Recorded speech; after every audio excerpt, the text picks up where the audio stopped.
Ak patríte medzi vyznávačov pekného bývania, je veľmi pravdepodobné, že ani vy nevynecháte návštevu známeho petržalského výstaviska.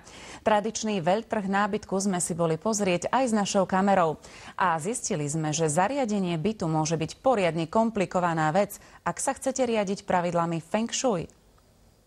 Vianoce sa blížia a je to vidieť aj na trendoch bývaní, ktoré prezentujú v bratislavskej Petržalke. A tak sa mnohé z vystavených kúskov nesú v znamení útulnosti a tepla domova. Je to vidiecký štýl, provensalský. A tu je jeho slovenská obdoba. Otestovali sme si ju pri dobrej kávičke s čerstvým pečivom a cítili sme sa naozaj ako doma. Sú to výhradne naše výrobky slovenské. Teplo domova si mnohí spájame s drevom. Na výstavisku v Petržalke sme ho ako masív našli v mnohých podobách. Kolekcia je vyrobená z dreva kokosovej palmy. No a to už sa pozráte na extra kúsok zo slovenského orecha za vyše 30 000 eur.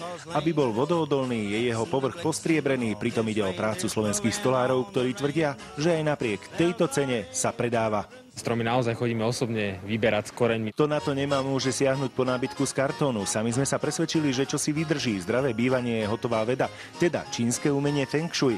Vedeli ste napríklad, že detská izba má byť orientovaná na západ, lebo ide o stranu plánov do budúcnosti a obývačka zase na juhozápad. Smer juhozápad je sektor vzťahov. Spať sa nemá tak, aby nám nohy smerovali von z dverí. Prináša to vraj zdravotné problémy. Kto chce vedieť viac, má na to čas do nedele. Odborníci určite veľmi ochotne nájdu dostatok času. Za radu nič nedáte a bývať budete zdravšie. William Šuška, televízia Joj.